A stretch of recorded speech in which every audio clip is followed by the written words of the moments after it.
சொகுசு வாழ்க்கை, ராஜா போல் உபசரிப்பு, இதெல்லாம் எங்க தெரியுமா? ஒரே வீடியோவில் சிக்கிய நடிகர்.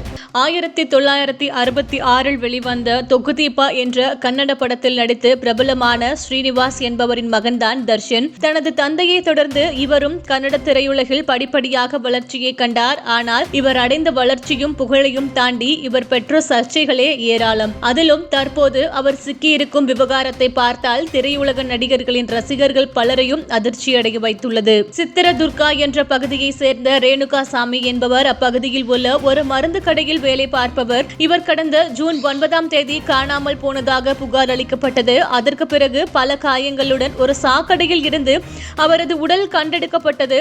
இதற்கு பிறகு மேற்கொள்ளப்பட்ட விசாரணையில் தான் கன்னட திரையுலகின் நடிகரான தர்ஷன் கைது செய்யப்பட்டார். அவருக்கும் இவருக்கும் என்ன சம்பந்தம் என்று கேள்வி தற்போது எழலாம்.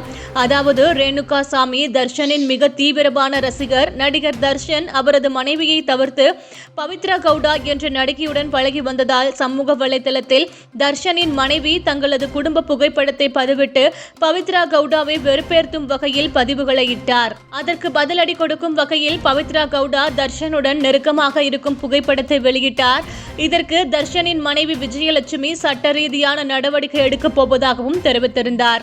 இதற்கிடையில் தனது ஹீரோயின் மனைவி படும் துன்பத்தை தாங்க முடியாமல் ரேணுகாசாமி பவித்ரா கவுடாவின் சமூக வலைதள பக்க கணக்கில் அவரை மிகவும் ஆபாசமாக திட்டி செய்திகளை அனுப்பியுள்ளதாகவும் கூறப்படுகிறது. இதனால் கடுப்படைந்த தர்ஷன் ரேணுகாசாமியை கடத்தி கொண்டு சென்று சித்திரவதை செய்து கொலை செய்ததாகவும் கூறப்படுகின்றன.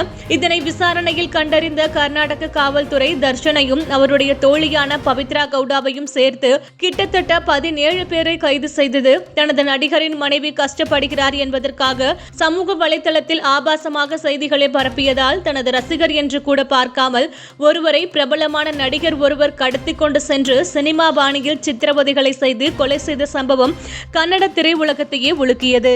இந்த நிலையில் தர்ஷனும் அவருடன் கைது செய்யப்பட்ட சிலரும் பூங்கா போன்ற இடத்தில் அமர்ந்து கொண்டு காஃபி குடித்துக் கொண்டு சிகரெட் பிடிப்பது போன்ற புகைப்படம் சமூக வலைதளங்களில் படு வைரலாக பரவி வருகிறது. முன்னதாக வீட்டில் சமைத்த உணவு, படுக்கை வசதி மற்றும் உணவு மேசையில் பயன்படுத்துவதற்கான பொருட்களை வழங்க வேண்டும் என்று நடிகர் தர்ஷன் கர்நாடகா உயர்நீதிமன்றத்தில் மனு தாக்கல் செய்திருந்தார். இந்த மனுவை கர்நாடகா உயர்நீதிமன்றம் தள்ளுபடி செய்ததும் குறிப்பிடத்தக்கது.